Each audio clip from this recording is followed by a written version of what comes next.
As I have mentioned on this podcast before, there was a time when I was writing one 400 word essay 5 days a week, every day, 5 days a week for years.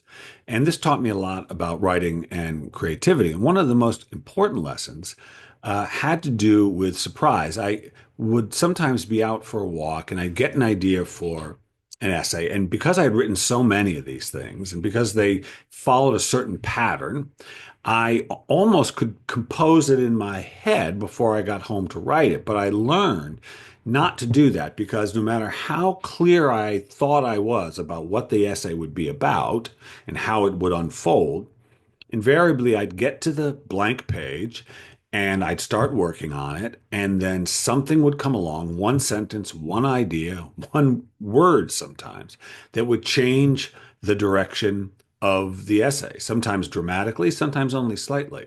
And I realized it was important initially not to get too locked into what I thought the thing would be about and allow it to become what it wanted to be, to follow the surprise, because often the surprising idea was better than my idea. So initially, when I would be out for a walk and I'd get an idea and I'd start composing it, I'd say to myself, well, that's interesting, Bill, what you think this essay is going to be about. Let's go find out what it's actually about. And I would say this to myself as a reminder not to again, get locked in because there was a part of me, my personality, like a lot of us, I think, who wanted control, that thought it would be uh, make me feel safe creatively if I knew what the thing was going to be before I wrote it.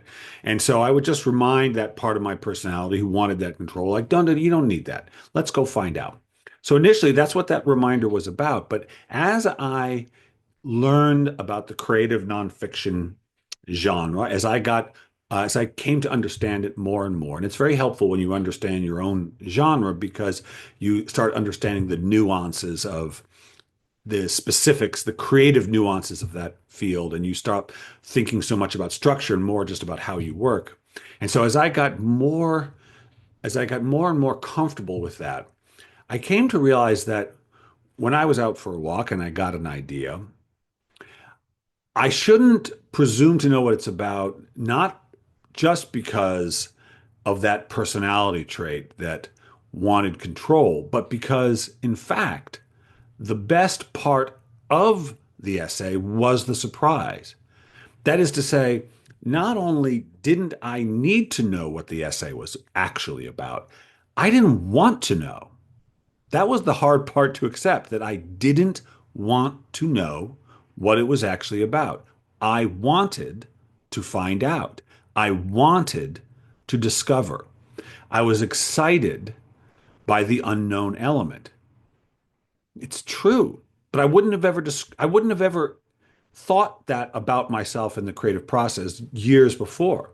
But that's what I came to accept, because if I start thinking I know what something's about and how I'm going to write it, it actually isn't interesting to me.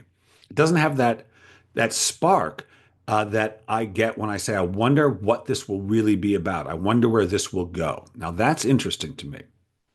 And I don't think I'm alone.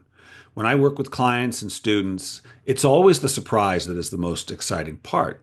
But I think it's worth remembering that we don't want to know. We don't want to know what it's about, which then brings me to the rest of my life.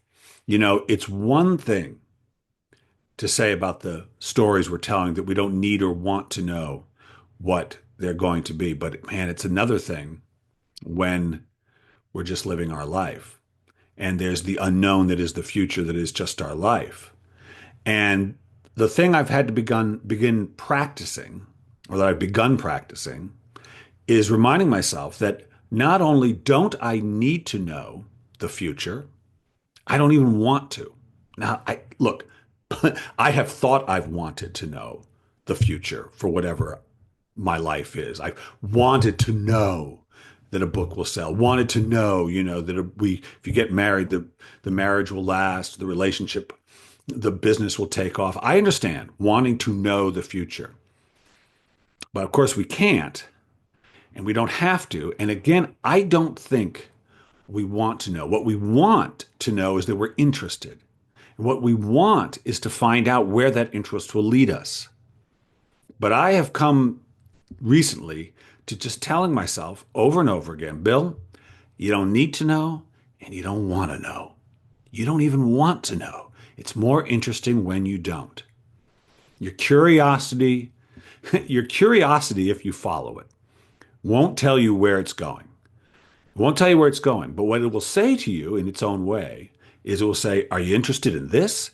And you go, yeah, good, says your curiosity. Follow me and there'll be more of it. That's it. Follow me and there'll be more of it. And then you'll find out what that is. And don't you love a little surprise? Don't you love when you get there and you see what it actually is? I do. In the stories I write and in the life I lead, it's all the same. You don't want to know. No, you don't. So, hey, thanks for tuning in. If you don't want to miss anything, subscribe. It helps. It helps this channel, helps the podcast. People find it. It really does if you subscribe, and it's free. Subscribing is free, isn't it great? And if you like it, say so. I do love to hear from you. So until next week, this is Bill Kenower. Stay fearless.